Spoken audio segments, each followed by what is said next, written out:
Saudara, ini bukan di luar kota atau di pinggiran, tapi saya berdiri tepat di pusat kota Jakarta. Sebelah saya saluran air, tapi di dalamnya banyak kehidupan. Anda ragu? Saya akan buktikan.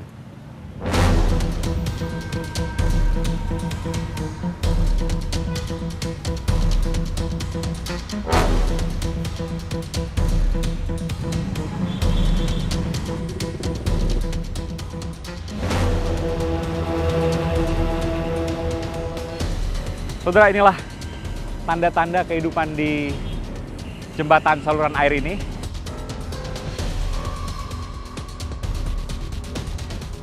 Pak Darmanto, sudah berapa lama tinggal di sini, Pak? Nah, kalau tinggal di ledeng ini udah lama lah. Udah lama. Berapa tahun? Kira-kira 10 tahun ada saya tinggal. 10 tahun, Pak? Iya. Pak, boleh nggak saya lihat kamar Bapak? Ini rumah Bapak nih ya? Boleh. Ini, Pak. Oh, ini pagar rumah ini? Iya. Oh, Saya duluan enggak Bapak? oke, silakan, Pak. Misi apa ya? Ayo mari Pak, mari Pak. Merunuk nanti kejedot kepalanya. Iya, iya, terima kasih. Cukup sulit untuk masuk. Ya. Ya. Ya. Sudah bertahun-tahun para pendatang menghubungi kota-kota seperti Jakarta? Oh ya sudah, karena pemerintah kota tidak sanggup mengurus lagi karena krisis dana. Bahkan mereka potong dana-dana untuk pengurusan sosial. Mau terlantar, bahkan mau mati sekalipun tidak diurus. Ya,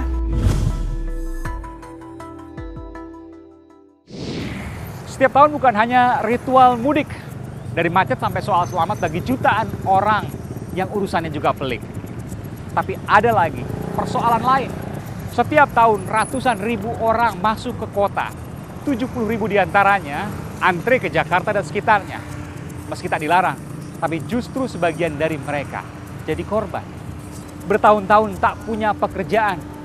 Jalan pintas yang dilarang pun dilakukan untuk bertahan hidup dan enggan pulang. Saudara, saya coba untuk telusuri mereka. Saya belusukan ke tempat kumuh di Jakarta. Saudara, inilah jalan terlarang para pendatang.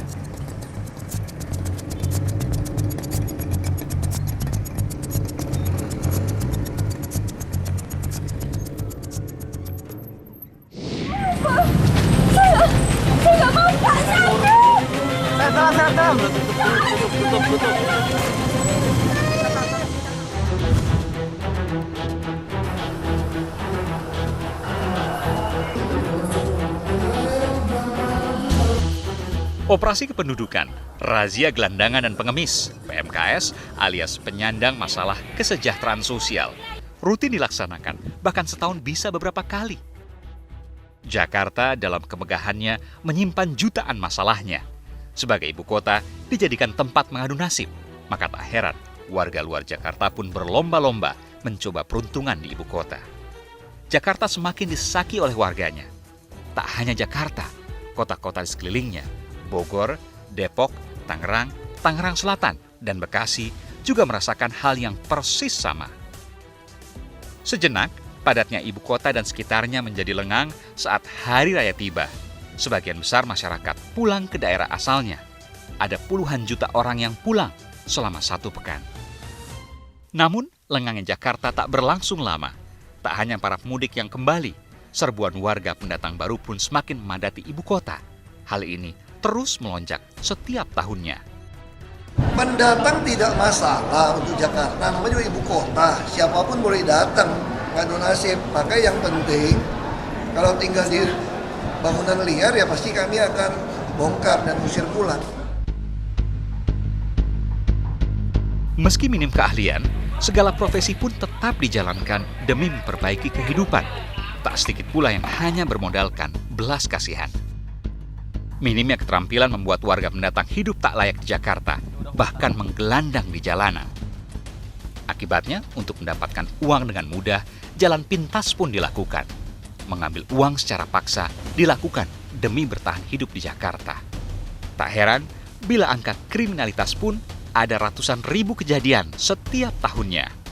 Kemiskinan dan pengangguran yang jadi sebab utamanya, dan pendatang menyumbang tinggi angka keduanya.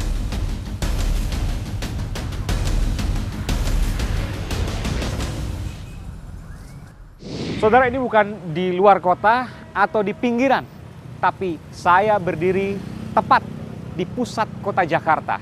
Sebelah saya saluran air, tapi di dalamnya banyak kehidupan. Anda ragu? Saya akan buktikan.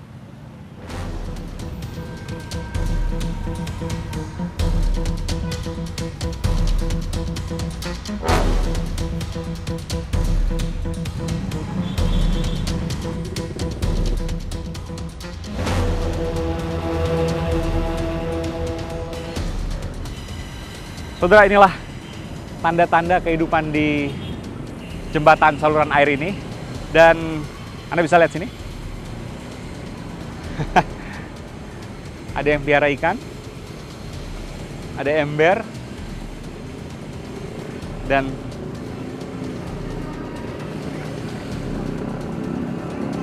halo.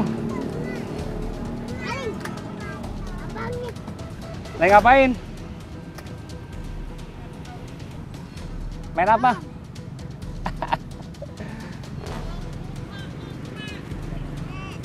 Ada satu keluarga dengan 3 anak laki-laki hidup di kolong seperti ini, sangat sempit. Kalau saya perkirakan hanya 2 kali 2 meter. Saya tidak bisa membayangkan bagaimana mereka tidur. Saya akan cari lagi, saudara, mereka-mereka yang masih hidup di sini. Ada yang sedang menjemur kerupuk. Dan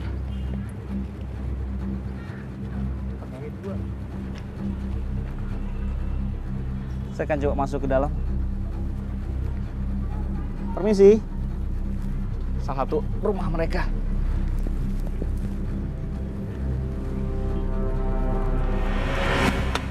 Kurang lebih seperti inilah, saudara, ruangan di mana mereka tinggal.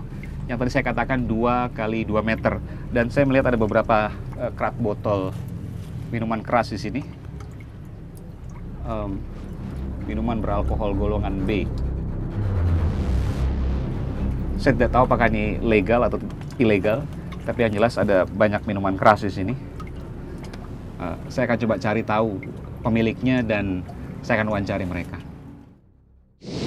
Di tengah megahnya Jakarta, sekelilingnya dikelilingi oleh gedung-gedung megah, tapi di jembatan saluran air ini ada banyak kehidupan, dan salah satunya adalah Bapak yang sebelah saya. Karena permintaannya, saya harus menyamarkan Bapak di sebelah saya ini. Terima kasih, Pak, telah memberikan informasi di program Aiman.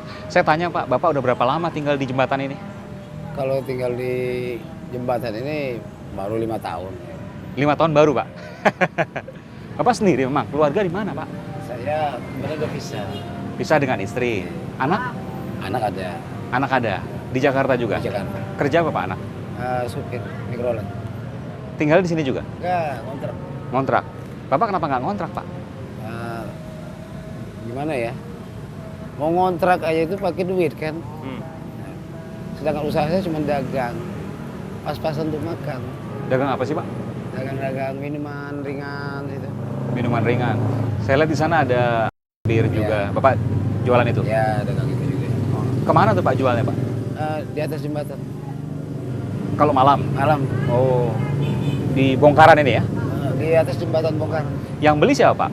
Banyak. Para tamu-tamu kan kalau datang malam kan pakai motor, pakai mobil.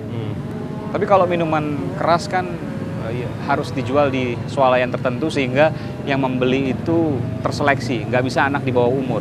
Nanti kalau Bapak jual di sini ada anak di bawah umur yang beli, Pak? Enggak boleh. Kita kan seleksi juga. Bapak seleksi sendiri? Ya, kita kan lihat muda tuanya orang itu kelihatan. Berapa Bapak sehari dapat uang? Ya paling 60, 70 kan. Sehari ya? Rata-rata habis semua itu? Habis. Kita merokok juga kan. Jangan-jangan itu yang bikin habis, Pak? Nah bisa. Sehari berapa bungkus, Pak? 2 bungkus. Sehari 2 bungkus? Ya dari pagi ke pagi lagi itu udah hemat ya, ngirit-ngirit kan. Apa yang ada di bayangan Bapak ke depan? Bapak mau sampai seperti ini sampai tua nanti? Kurang tahu juga. Karena usia berapa, Pak? 51. 51? Nggak ada bayangan, Pak? Udah nggak ada bayangan lagi saya. Tapi kalau ada tawaran dari Pemkot, ada rumah susun sederhana sewa yang murah, dapat fasilitas lagi, Bapak mau? Mau. Asal ada jalurnya. Itulah harapan saya, pengen hidup yang lebih baik lagi. Baik, terima kasih Pak Ya. telah memberikan informasi di program Aiman. sama-sama.